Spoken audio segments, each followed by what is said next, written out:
The Belgian government has followed the example of countries as France, Austria and Germany and has reduced the track access charges for at least until June. We talk about it with industry experts. This is the Belgium edition of RailFreight Live.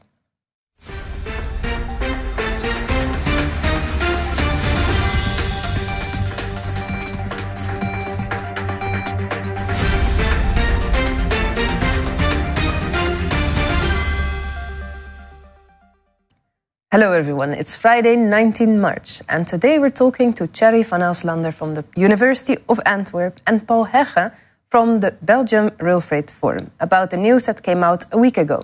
Belgium is reducing its track access charges. But before we do that, we're going to emphasize the fact that today it's 10 years ago that the very first train left from China to Europe. It was the train from Chongqing to Duisburg. And on the line with us, we have Hoylin. She's the editor of RailFreight CN. Hoylin. Hi. Hi. Thank you for having me. Thank you for coming. Hoylin, is this something that you are celebrating in China? Yeah, there are many celebrations, like official celebrations going on today. For example, a special anniversary train was launched. It will follow the same journey as the first train did from Chongqing to Duisburg. And China Post published a series of anniversary postcards of this CR Express train. Okay. And there are many interviews published by medias. Yeah. And you've probably been scrolling through the media a little bit. Is it only such a big topic in China or is it also a big topic in Europe? It's also in Europe, especially in Duisburg in Germany. So there are many interactions between China and Duisburg. Okay. And when is this train that's following the same route, when is it arriving in Duisburg? So the estimated transit time is around 16 days, but we are not sure about the congestions via the road. Yeah. But this is only meant for the celebration. It's not an official train. It is an official train, but it's also a special train because it's launched today. So we call it a means of celebrate. Okay. And why was this first train so important, this first train 10 years ago? So as I think, over 10 years ago, no one has ever imagined that it's possible to connect Europe and China by rail, but it happened today. And also, it's a huge progress for especially inland cities in China, in central and the western China. Before the services was launched, they have to transport their cargo all the way to the seaports at east, but now they have a direct access to the huge market in Europe. So more business possibilities are open and more factories are located in those cities. Yeah. Okay. Of course, a lot has changed and we're writing a lot about this traffic, but it's good to see that we're paying some attention to this historical fact. You can all follow RailFreight CN for the Chinese article, and I believe it's also on railfreight.com. Thank you very much, Hoylin. Thank you. And let's turn to Belgium now. On the line with us, we have Thierry Vanelslander from the University of Antwerp. Hello, Thierry. Hello. Hello. What exactly are you doing in the University of Antwerp? Well, at the University of Antwerp, we do a lot of training and research, of course, among which also on rail transportation and also rail freight in particular. So we have lots of research projects running on that topic. And we also do training, like for instance, next week we host our Antwerp Rail School for the 6th time already. It's a biannual event, which in 1 week brings together a lot of experts and does a lot of training of all the participants. Okay, well, very glad to have you here. We also have on the line with us Paul Hegge from the Belgian RailFreight Forum. Welcome, Paul. Good afternoon. Good afternoon. I'd like to start with you, actually, about this reduction of the track access charges. What are we talking about? What kind of reduction is it? Well, the Belgian government has decided to reduce the track access charges by 75 cents per kilometer as of 1st of January this year, until the end of June this year, and possibly an extension could be foreseen following the month of June until the end of the year, but that also depends on European legislation. Yeah. Now, 75 cents, if you want to know a little bit what that means, it's actually about 25%, so a quarter of the existing track access charge. Okay, so a reduction of 25%. Yes, indeed, yes. Okay, how do you rate this? Is this a big reduction in your opinion, or is it a small, cut? It's not a huge reduction, I would say. In other countries, they have cut track access charges by half, or have even waived them totally, at least for last year. But it is significant, I would say, in the sense that if you compare now the track access charges with the Netherlands and Germany, we will be more or less at par with the Netherlands and Germany, at least for these 6 months. Obviously, in the Netherlands and Germany, these track access charges have been in place already quite some time, and they remain also much longer in place until, beyond the month of June at least. So, but it's a step forward, I would say. It's not what we expected, in the sense that we wanted also a waiver for last year, because then we took a very big hit. But unfortunately, due to the change of government, it was very difficult to get everybody, online on this topic. Yeah. Now you also represent, or you're also working for Linias, a Belgian operator. How does it make you feel as a Belgian operator to see that Belgium is lagging behind its neighboring countries in terms of financial aid? Well, it's regrettable, but like I said, the political circumstances did not allow for a quicker decision. We believe as a company, Linias, that in general aid should be done though in this way, by reducing track access charges or by giving some other kind of support, but in a transparent and open way and accessible to everybody. So in that sense, we're very much behind the policy decision that was made by the European Union to actually promote the reduction of track access charges as the ideal tool to help to support the rail freight sector. Yeah, and can you explain in short why this support was needed? Well, we took a big hit. On the one hand, due to COVID, we were able to prove as a sector that we really can work, without any context. So we can really work Corona-proof, and we've proven that we could continue our service and even had, better quality than ever. On the other hand, we have to admit that certain industries were simply closed down, and lots of volumes, particularly industrial volumes, but even intermodal volumes, are much lower than they were prior to the Corona crisis. We're talking about last year losses between 20 to 35% of volumes and turnover, and the same still goes on in 2021. We're still at an average of about 15 to 20% less. So that means in financial terms a loss of more than 85 million euros in Belgium last year for the railway undertakings, an expected loss for this year between 40 to 60 million euros. So it is a big hit, and it's a very capital-intensive sector. So it's very difficult to reduce your capital in the same way. So financially speaking, it has been very hard, and it continues to be quite difficult. So all help is welcome. Yeah.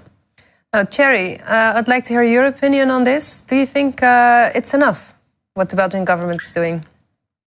Well, it's not enough, maybe in the sense that all this should fit, of course, into a wider picture of sustainability and measures in that direction. Of course, it may never be enough for participants, for operators, I imagine. On the other hand, also a pricing scheme should apply. Tracks also cost money, so track usage should also be priced logically. But I think it's a step in the good direction in the sense that we know that there is not an equitable playing field in terms of pricing today between the various modes of transport. If we compare road transport to rail and to inland waterway transportation, all these modes are handled in a different way, and not maybe in the best way, especially if we look at a sustainability point of view.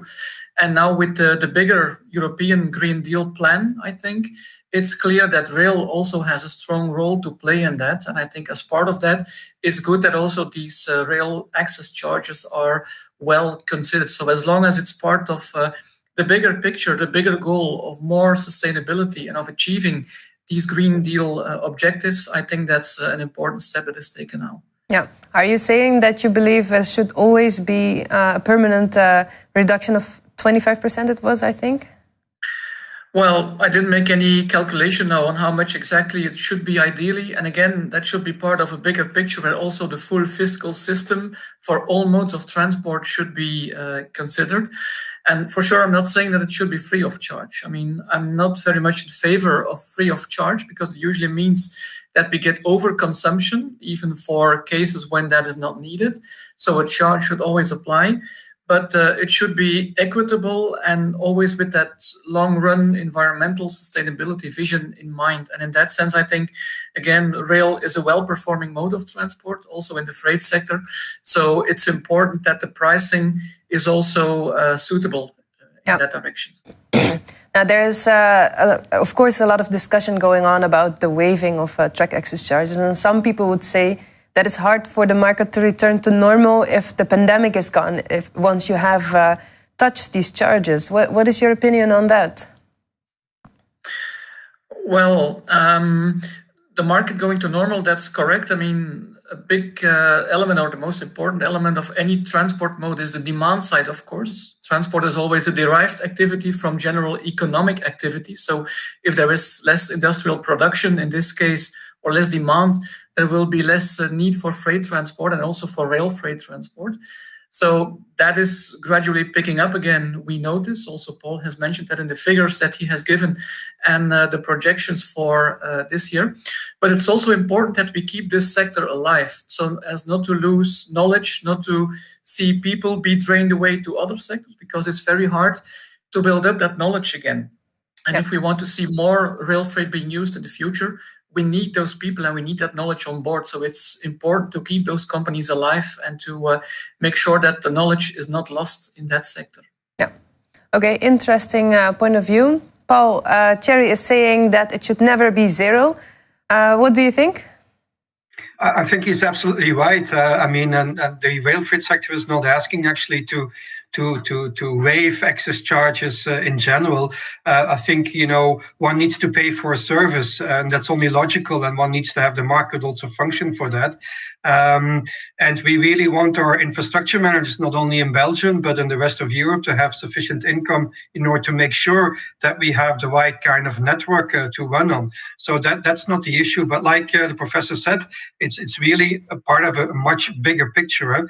If we look, for instance, at typically the situation in Belgium, the biggest threat that we have, economically speaking, is that we are living in a country that is quite congested in terms of mobility, and that also has its climate consequences. But if we look at the congestion and the projections of growth in rail, in freight in general, we're running towards a disaster. And actually the objective that we have is an overall approach. What is needed is the whole logistical and transport sector needs to come up with a common plan together with the authorities in order to make sure that the congestion in Belgium does not grow any further, and yet we are able to absorb any further growth of freight. That is really the objective. And there is where we have to meet each other between the different modes. And rail has an enormous important role to play in that, just like inland waterways. If we want to reach the objective, we need to double the volume by 2030. And inland waterways has to do the same. And actually the trucking transport sector is also looking for that, because they have troubles working in Belgium due to the congestion and also in the neighboring countries. So they're looking for more intermodal solutions and so on. So we have to find a way on how to cooperate better together and also look at the whole pricing structure for that. But, we are working on that, and we will give you a lot more information about that by the end of June, when we will launch a compass or really an orientation note for the master plan for rail freight in Belgium, together with all the parties involved, and this includes the transport sector on the road. Okay, and by we you mean the Belgian Rail Freight Forum? Well, it's not just the Belgian Rail Freight Forum, it's actually all the stakeholders. We have all the employers associations involved, we have sector associations involved of the chemical industry, the steel industry, we have the road transport sector involved. So all the parties that have some say in rail freight are involved in this process.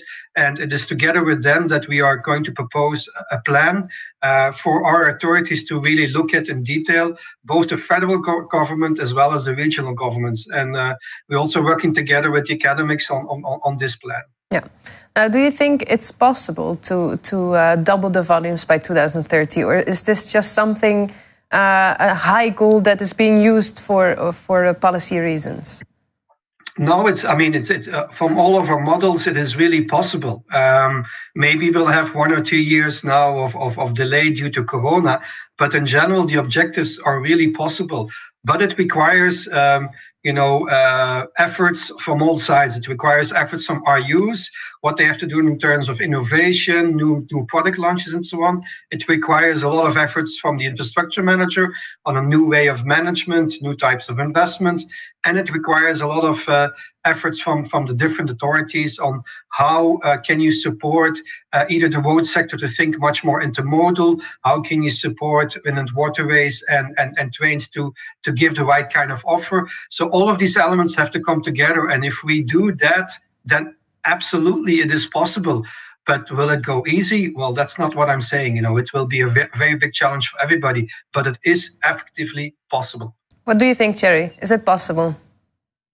Well, it's very ambitious, but like Paul indicated, it is possible. Of course, it will not come by itself.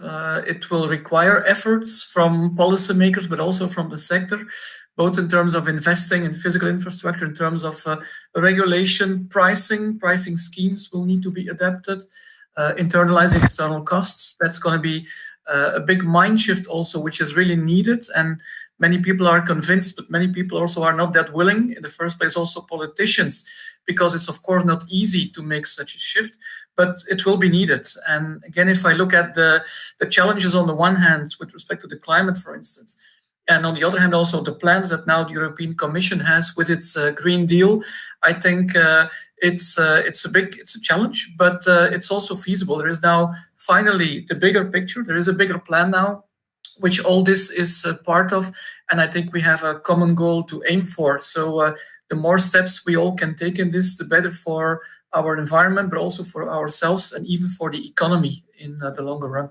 Yeah, and how do you look at the role of the government in this?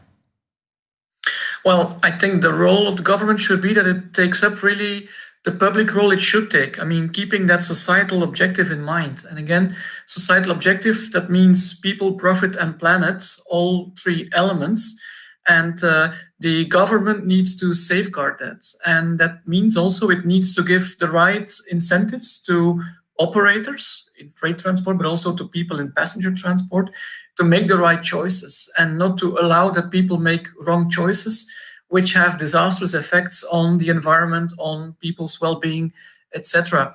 So the government should, in the first place, not be an operator, I would say, but should really be an authority that safeguards correct pricing, that is a good regulator, and that also stimulates and eventually funds, where needed, also the investments that are needed on that side. Okay. Well, I think it's a topic we're going to continue talking about. I would like to thank both of you very much for joining us, and see you later. Goodbye. Welcome. Thank you very much. Now, we're staying in Belgium for our next item. Last week, we visited the North Sea port, which is a cross-border port in both the Netherlands and Belgium.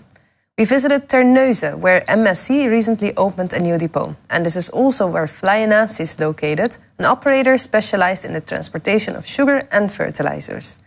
The port is currently investing in its rail portfolio and wants to increase its rail transportation share. In the past few weeks, a North Sea port made the headlines several times after the EU had announced to include the port in the North Sea-Baltic corridor. The Dutch and Belgian governments signed a deal to improve the railway connection between Ghent and Terneuzen. The cherry on top was the announcement of container giant MSC to set up a depot at their premises. A huge vote of confidence, according to the port. Since the merger, we operate at 3 rail freight corridors. Latest month, we also connected to the North Sea Baltic corridor.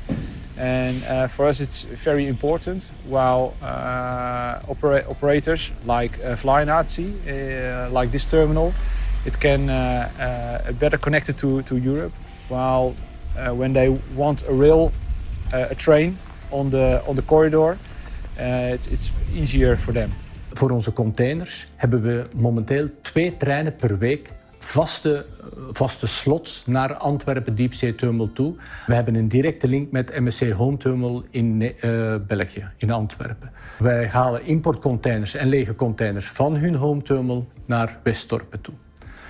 Vanaf augustus hebben we 3 treinverbindingen met hun. En wij willen nog opschalen. Wij hebben nog allerlei mogelijkheden, ook met andere diepzeeterminals. Sinds dat in het nieuws is gekomen dat wij een depotfunctie voor MSC gaan vervullen, hebben we nog andere rederijen aan de bel gehangen van zijn jullie klaar om eventueel dat engagement ook aan te gaan? We staan te wachten. We hebben nog allerlei mogelijkheden om het spoor nog meer favorabel te maken. In order to develop the accessibility to the North Sea port by rail, 3 infrastructure projects have been proposed. A new connection on the canal's east bank between the Dutch town Axel and the Belgian town Zelzate, a new east curve in the track east of the Sluiskil Bridge, and an extension and opening up to the north of the rail bundle at the Kluizendok. We started studies several years ago. The conclusion of the studies was that there is a bottleneck, and afterwards we made appointments with several governments to take action to it, and that's why we subscribed the letter of intent at the 24th of February last month. It means for the customer that we have a redundant and resistance rail system. And it takes less time for customers to take their rail trains from A to B. In eerste instantie is de missing link tussen de Axelse vlakte en Gent voor ons van hoofdzakelijk belang. Dat zou het spoortraject veel eenvoudiger maken. Enkele jaren terug, 2-tal jaren terug, heeft men de traktaatweg ontdubbeld. En wij hebben daar ook plannen gezien dat er een spoorwegverbinding langsheen de traktaatweg rechtstreeks naar Gent toe komen. Wij hebben onze wensen naar Noordzeeports duidelijk gemaakt. En ik denk wel dat dat ook naar de Europese Commissie zo is toegegeven en dat we hopen daar eindelijk groen licht voor te kunnen krijgen. Voor ons concreet betekent dat we het spoorvervoer eigenlijk bij onze klanten nog kunnen promoveren naar een betere dienstverlening toe en naar een hoger volumes dat we kunnen aanbieden en dat de prijs toch concurrentieel wordt ten opzichte van het bargevervoer van andere transportmodi. In the end, we would like to want to offer from Europe for the works. So now we're in the stage of making plans, several studies, and we're taking a time for approximately 4 or 5 years, and then we made decision which element we want to build. It can be 3, it can also be 1. And then we started the works, and then we go to Europe for funding. Our ambition is that we transport 7 to 8 million tons goods by rail. That's approximately 10% of our hinterland transport. And our ambition is to further increase it to approximately 15%. Well, what we need is a redundant and resistance rail network in the port area Gent Terneuzen. That's necessary. We feel a lot of support, not only with this project. For example, we have all the governments with us, and they have also signed the letter of intent. But we feel also a lot of support by the merger in 2018. And we have support by the Belgian and Dutch government.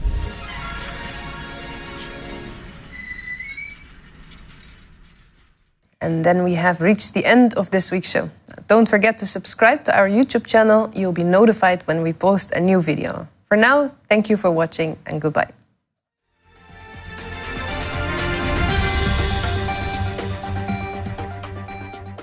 En ook u kunt hier zitten, want deze coronaproof studio is te huur voor uw congres, vergadering of webinar. We hebben alle techniek in huis om u hierbij te helpen. Kijk voor meer informatie op promedia.nl. Ik zie u graag in onze studio.